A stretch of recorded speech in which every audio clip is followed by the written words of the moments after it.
사랑하는 화부교회 유초등부 친구들 반갑습니다. 우리 친구들 한 주 동안도 잘 지냈나요? 이제 무더운 여름이 계속 이어지고 있어서 밤에 잠도 자기 힘들고 또 굉장히 무더운 기간을 우리가 보내고 있어요. 우리 친구들 이럴 때 너무 차가운 음식 많이 먹지 말고 너무 차가운 아이스크림이나 이런 음식들보다는 좀 우리의 마음과 몸을 건강하게 해줄 수 있는 그런 음식들을 잘 먹으면서 이 더운 여름 기간을 우리 친구들 잘 버틸 수 있기를 축복합니다. 그리고 우리의 몸만 건강한 것이 아니라 매일매일 하나님의 말씀을 우리가 먹음으로 우리 친구들 우리의 영이 건강하여질 수 있는 그런 은혜가 우리 모든 허브교회 초등부 친구들에게 임하기를 축복합니다. 우리 친구들 오늘 우리가 어디에서 예배를 드리든지 간에 우리 친구들 있는 그 자리에서 하나님을 기쁨으로 또 하나님을 온전히 마음을 다해 예배할 수 있는 우리 친구들 될 수 있기를 축복하며 오늘의 말씀을 함께 나누도록 하겠습니다. 우리 말씀 제목 같이 한번 읽어볼까요? 내 인생의 최우선. 자, 오늘 함께 읽을 말씀 구약성경 시편 145편 1절 말씀. 왕이신 나의 하나님이여 내가 주를 높이고 영원히 주의 이름을 송축하리이다. 아멘. 친구들, 전도사님이 우리 친구들에게 몇 가지 단어를 들려줄 텐데 이 단어를 듣고 생각나는 것이 있는지 한번 맞춰보세요. 첫 번째, 불새, 그리고 아프리카의 별, 여배우의 눈, 장미의 영혼. 너무 어렵나요? 자, 친구들, 이 이름들은 과연 무엇과 관련이 있을까요? 힌트는 모두 어떤 물건의 이름들인데요. 바로 정답은 다이아몬드예요. 이름이 모두 거창하죠. 특별한 이름에 맞게 모두 다 최고급의 다이아몬드예요. 적어도 수십억에서 어떤 것은 수백억의 가치를 가진 다이아몬드들이죠. 그런데 더 놀라운 것은 이 다이아몬드 모두를 한 사람이 소유하고 저마다 특별한 이름도 지어줬다는 거예요. 그 사람의 이름은 바로 로렌스 그라프라는 사람이에요. 그 사람은 도대체 어떤 사람이길래 이렇게 값비싼 다이아몬드를 모두 가지고 있을까요? 다이아몬드처럼 아주 화려한 삶을 살았을 것 같지만 사실은 그렇지 않아요. 영국 런던에서 태어난 그라프는 어린 시절 매우 가난한 사람이었어요. 집이 너무 가난해서 학교를 계속 다니지도 못하고 14살 때부터 일을 하기 시작했어요. 그가 처음 한 일은 아주 작은 보석상에서 그곳을 청소하는 일이었어요. 그런데 그라프는 그곳에서 작고 빛나는 보석들을 본 순간 온통 그곳의 마음을 뺏기기 시작했어요. 그때부터 그라프는 보석이 너무너무 좋아서 보석을 바라보고 보석을 공부하고 보석을 관리하는 법에 대해 공부하고 익히게 됐어요.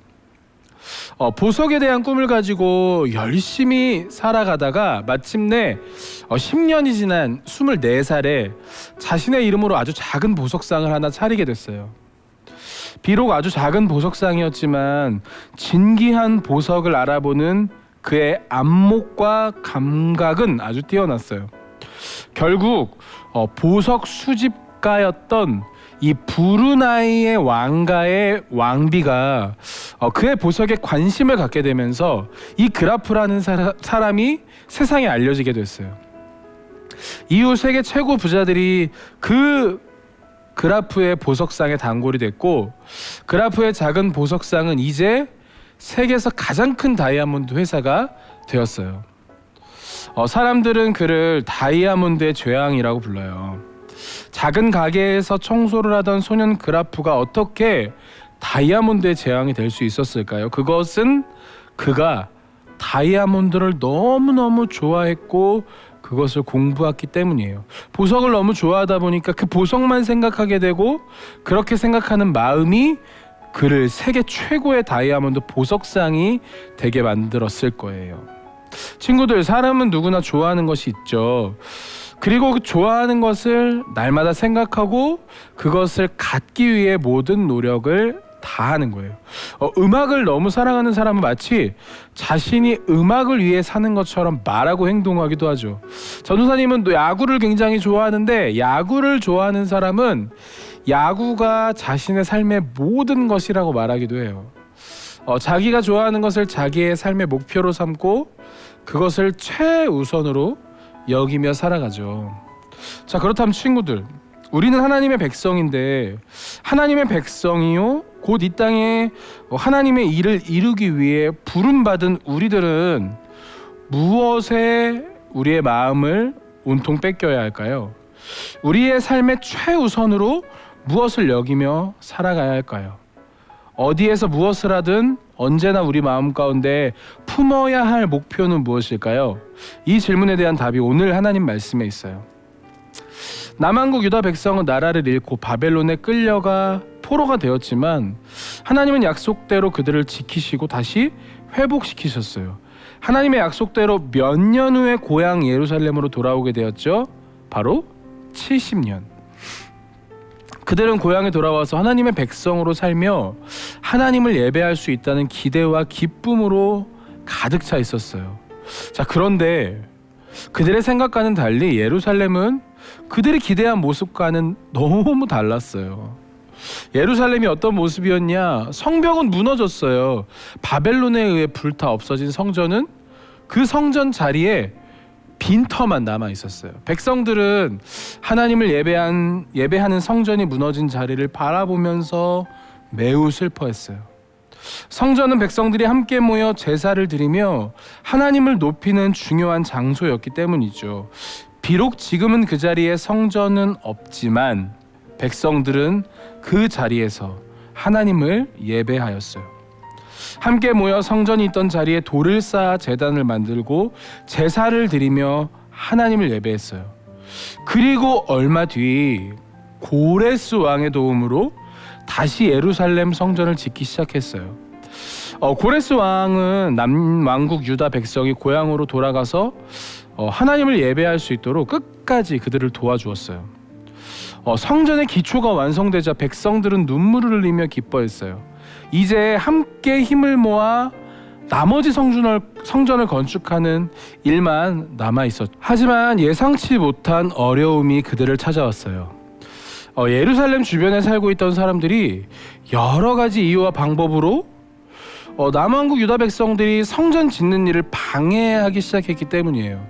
그들은 남왕국 유다 백성들에게 겁을 주기도 하고 성전을 짓는 그들의 노력을 비웃고 조롱했어요. 심지어 어떤 사람은 관리에게 몰래 돈을 주어 성전 건축을 하지 못하게 하려고 했어요.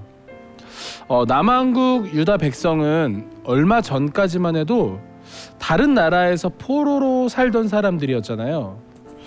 그런 그들에게 자신들을 보호할 힘과 능력이 없었어요. 그래서 이런 큰 방해와 어려움을 만나자 그들의 마음이 점점 약해지기 시작했어요. 결국 백성들은 성전 건축을 멈추고 모두가 자기가 살던 곳으로 떠나버렸어요. 이렇게 성전은 기초만 남은 채로 초라하게 남게 되었어요.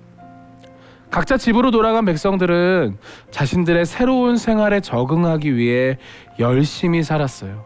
가족이 살 집을 지어 멋지고 화려하게 꾸몄고 농사일을 하며 해마다 곡식을 수확하고 가축을 기르는 일에도 힘을 쏟았어요. 남왕국 유다 백성은 돌아온 고향 땅에서 자신의 생활을 돌보며 바쁘게 살았어요. 그래서 몇 년이라는 시간이 흘렀냐면 무려 16년이라는 시간이 그냥 지나가 버렸어요. 16년 동안 하나님의 성전은 기초만 남은 채로 초라하게 놓여 있었어요. 하나님은 남왕국 유다 백성에게 학개 선지자를 보내 말씀하셨어요. 여러분, 하나님이 이렇게 말씀하셨습니다. 하나님의 성전이 이렇게 망가져 있는데 너희는 멋진 집에서 편안하게 사는 것이 옳다고 생각하느냐? 너희는 산에 올라가서 나무를 가져다가 성전을 지어라. 그러면 내가 기뻐하고 높임을 받을 것이다. 하나님의 말씀을 들은 남한국 유다 백성은 마음이 찔렸어요. 하나님의 성전이 아닌 자신의 집을 먼저 생각하고 하나님을 높이는 것보다 자신의 일을 더 우선으로 여긴 죄를 하나님 앞에 회개했어요. 그들은 하나님이 자신들을 왜 예루살렘으로 돌아오게 하셨는지 다시 생각하게 되었어요. 그것은 바로 하나님을 높이는 삶을 살게 하기 위해서였어요. 그리고 하나님을 높이기 위해 가장 중요한 일은 성전에 모여 하나님을 예배하는 것임을 깨달았어요. 백성들은 다시 하나님을 높이며 살기로 다짐하고 성전 짓는 일을 다시 시작했어요. 드디어 많은 사람들의 희생과 노력으로 드디어 성전이 완성됐어요. 백성들은 새로 지어진 성전에서 함께 모여 예배드리며 하나님을 높여드렸어요. 하나님은 백성들의 예배를 받으셨고 그들에게 큰 기쁨을 주셨어요. 친구들, 고향 땅에 돌아온 남유다 백성에게는 해야 할 일이 산더미 같이 쌓여 있었을 거예요. 집도 지어야 되고 농사를 해서 땅도 새롭게 해야 하고 낯선 생활과 환경에 적응도 해야 했을 거예요. 그러나 이런 일에 마음을 모두 뺏기게 되면 가장 중요한 일을 놓치게 되는 거예요. 친구들, 우리에게 가장 중요한 일은 무엇일까요? 그것은 바로 영원하신 하나님의 이름을 높여 드리는 거예요. 우리의 일주일의 삶을 한번 생각해 보세요. 아니, 어제 우리 하루의 삶을 생각해 보세요. 해야 할 일도 많고 하고 싶은 일도 참 많아요. 학교도 가야 되고 친구들도 만나야 되고 공부도 해야 하고 학원도 가야 해요. 모두 중요한 일이에요. 어느 것도 소홀히 여길 수 없죠. 하지만 우리가 어디에서 무엇을 하든 가장 중요한 것은 하나님을 높이는 일이라는 것을 기억하세요.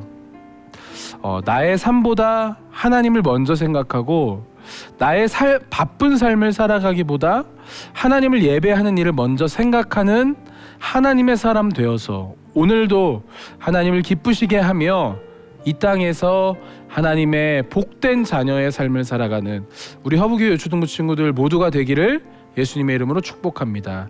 기도하겠습니다. 사랑이 많으신 하나님 아버지, 오늘 이 말씀을 통하여 우리가 우리 인생의 가장 최우선을 무엇으로 두고 살아가야 하는지 알게 하시니 감사합니다. 공부도 해야 되고 친구들도 만나야 되고 놀아야 되고 여러 가지 우리가 해야 할 일들이 산더미같이 쌓여 있을 그때에 내가 가장 먼저 해야 할 일이 무엇인지 기억하며 하나님을 높여드리며 예배하는 삶을 살아가는 우리 허브교회 유초등부 친구들 모두가 될 수 있도록 주님 오늘도 은혜를 더하여 주옵소서.